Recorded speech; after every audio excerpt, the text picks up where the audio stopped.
You all will receive a comprehensive summary later this afternoon. Okay, moving on to the Build Back Better plan. Is the president going to stop saying that the Build Back Better plan does not increase the deficit 1 single cent if we now know that that is not true? It is true, and I would note the several economists and experts out there. I think you're probably talking about the CBO score, which Joe Biden himself in 2010 called the gold standard for Democrats and Republicans. Well, Peter, since we're all here to communicate with the public about accurate information, what I would just note is that one of the components that experts, Democrats and Republicans, including former heads of the CBO, have pointed to is that IRS enforcement is not something that there's a lot of experience in the CBO scoring. They still scored it, but is undervalued by the assessment of many economists and experts, including people who have been critical of us in the past, who estimate, including former Treasury secretaries of both parties, who estimate there will be significant savings, significantly higher than what is estimated currently. So our assessment and the assessment by many economists out there is that there will be savings over 10 years that will actually reduce the deficit.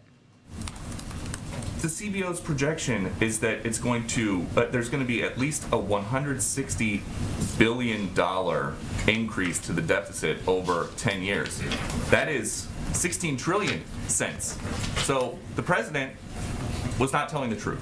Well, Peter, just to go back to the content facts here. So the IRS enforcement component, something recommended by former Secretary Hank Paulson, former Secretary Larry Summers, Democrats and Republicans of both parties who feel there could be significant savings over the course of time. I'm just going to note something that for Trump-appointed IRS Commissioner Charles Rettig said. The administration estimates $400 billion in additional revenue can be generated over the next decade from enforcement efforts focused on higher-end incomes, shrinking the tax gap. This figure is no surprise. Republican former Treasury Secretary Hank Paulson co-wrote an op-ed with other former Treasury secretaries saying that there could be considerably more revenue than we projected from the White House from this. So again, this is an area where experts, economic experts, neither of us are one, I think we can confirm that, have confirmed that there are significant savings that will come from this. That is why moderate members of the House, I think they would tell you, and many of them have spoken to this, including Congressman Kurt Schrader, who is one of the moderates who's on the borderline given deficit impacts, have said is they felt comfortable with it because of the expertise out there about the impact of IRS enforcement. When the last administration tried to say that the CBO was incorrect, you tweeted, "Watching Mulvaney try to walk away from his CBO score and explain the budget outline is awkward and uncomfortable to watch."